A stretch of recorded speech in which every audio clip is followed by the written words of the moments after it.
जय माता दी। कैसी है मेरी यूट्यूब फैमिली, कैसे है मेरी इंस्टाग्राम फैमिली, कैसी है मेरी फेसबुक फैमिली। हाँ जी, यहाँ जो मैं वीडियो बना रही हूँ मैं तीनों प्लेटफॉर्म के लिए बना रही हूँ। कैसी है मेरी फैमिली और यूट्यूब फैमिली से मुझे ये रिक्वेस्ट है कि आप लोग का सपोर्ट मुझे चाहिए। तो मेरे चैनल को आप लोग बहुत बहुत बहुत सपोर्ट करिए, बहुत प्यार करिए।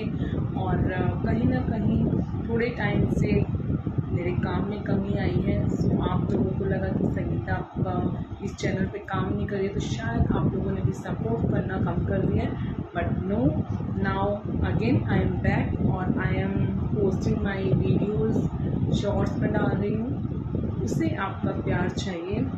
और 2-3 दिन से मेरे मन में जो बात चल रही थी, मैं थोड़ा लेट आती हूँ क्योंकि मुझे लगता है अभी सब बात कर रहे हैं तो बात तब करनी चाहिए तो सब चुप हो। मतलब कहने का मतलब ये है कि जब सब बात कर रहे हो तो हमें सुनना भी चाहिए और तब बोलना चाहिए जब सब चुप हो, तो हमारी बात की भी थोड़ी सी वैल्यू हो जाती है। जैसे कि मैं यहाँ बात करने वाली हूँ दिशा और दीपिका की।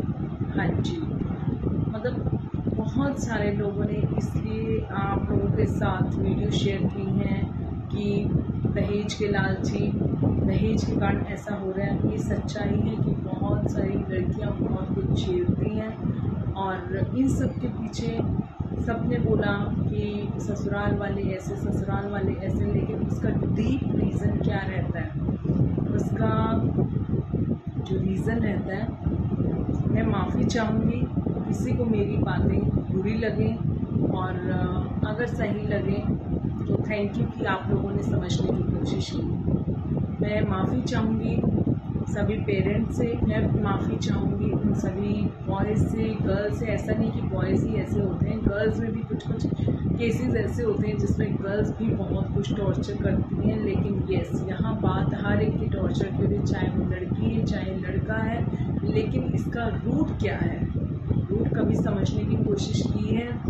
मैं छोटी हूँ, अगर बड़े देख रहे हैं उन लोगों के लिए छोटी हूँ, बराबर वाले देख रहे हैं उनकी मैं सिस्टर हूँ, और अगर मेरे से छोटे देख रहे हैं तो उनके लिए मैं उनकी बड़ी बहन हूँ। तो मेरी मुझे भी पता है कि आप लोग किस एज के मुझे देख रहे हैं, मुझे सुन रहे हैं, लेकिन अगर मैं कुछ गलत कह जाऊँ तो उसके लिए माफ़ी चाहती हूँ। बट मेरे कहने का मतलब ये है कि क्या कभी हमने रूट की जानने की कोशिश की, रूट इसका क्या हो सकता है।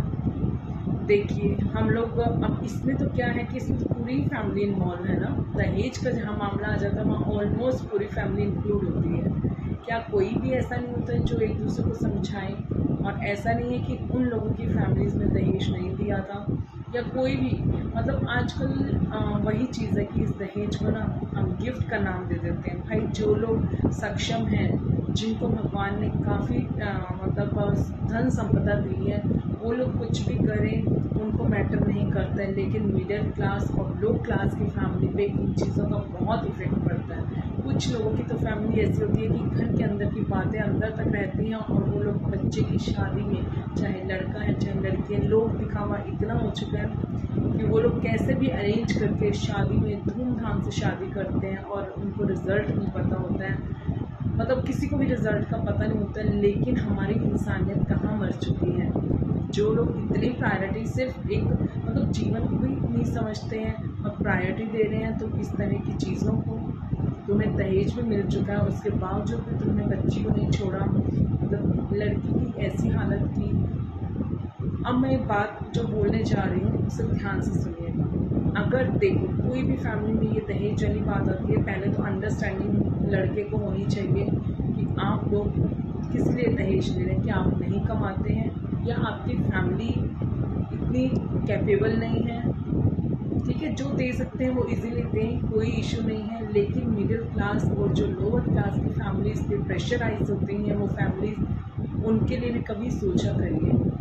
आपके पास है आप दीजिए, बहुत अच्छी बात है। बट जिनके पास नहीं है उनको प्रेशराइज किया जाता है। कुछ कुछ फैमिलीज़ में ऐसे भी होते हैं। नंबर 1 मैं क्वेश्चन सिर्फ ये करूँगी, अपनी बात ये रखूँगी कि जब भी शादी तय होती है तो क्या हमारे सामने बातें नहीं होती हैं। सारी बातें होती है सभी फैमिली के सामने, चाहे लड़का हो चाहे लड़की हो, सारी बातें सामने सामने होती हैं। तो स्टार्टिंग से ही हमें स्टेप उठा लेना चाहिए कि हमें अगर उनकी बातें समझ नहीं आ रही हैं, ठीक है। बाद में पछताने से जो पेरेंट्स बाद में पछताते हैं, चाहे वो लड़की के हों चाहे लड़के के हों, कोई कुछ नहीं मिलता है, हाथ कुछ नहीं आता है। लड़के ने अगर इस तरह की कोई डिमांड की तो क्या उसके पेरेंट्स नहीं समझा सकते, या किसी फैमिली वाले ने कोई भी अगर ये चीज़ उठाई तो क्या लड़का मना नहीं कर सकता। भगवान ने आपको सुख सुविधा से संपन्न किया है, आज आपके पास इतना अच्छा मौका आया है, मौका आपको आपका एक नया जीवन बनाने का मिलता है, भीख मांगने का नहीं। इसे भीख ही बोला जाएगा जो अगर आप डिमांड करते हैं अपनी तरफ से लोग देते हैं, उससे वही चीज़ें कि नहीं हम तो दहेज लेना देना पसंद ही नहीं करते। बहुत सारी फैमिलीज़ में ये बोला जाता है हम पसंद नहीं करते, बाकी जो आपने अपनी लड़की को देना है, या इनडायरेक्टली बोल दो या डायरेक्टली बोल दो, बात तो वहीं आ रही है। यहाँ से कान पकड़ो चाहे यहाँ से कान पकड़ो, कान तो पकड़ ही रहे हैं। आपने अपनी लड़की को देखना है, बाकी हमारी कोई डिमांड नहीं है, हम तो कुछ मांग ही नहीं रहे हैं। कुछ ऐसे भी लोग हैं, ठीक है। और ये तो अंडरस्टूड है कि कोई अपनी बच्ची को ऐसे तो नहीं भेजता है। और सेकंड थिंग, अगर फैमिली में लड़के ने ये डिमांड की तो फैमिली नहीं समझा सकती। फैमिली ने अगर ये बात उठाई है तो क्या लड़का नहीं समझा सकता है। और बहुत बार क्या होता है कि लड़का हमारी बात नहीं सुनता है जी, लड़का बात नहीं सुनता है, चलो भाई शादी कर दो, अपने आप सब ठीक हो जाएगा, अपने आप समझदार हो जाएगा। भाई जो 23 साल का 25, आजकल तो 27 तक भी एज हो जाती है, 26-27 साल के बच्चे को अगर आप नहीं सिखा सके बाहर से आने वाले, क्योंकि उसके ऊपर तो पहले से टैग होता है कि बाहर से आई हैं, तुम्हारा दूसरा घर, मतलब तुम यहाँ पराए घर से आई हो, पराए घर से आई हो, है ना, तो वो लड़की क्या संभालेगी। मैं ये कहना चाह रही हूँ कि रूट होते हैं हमारे पेरेंट्स।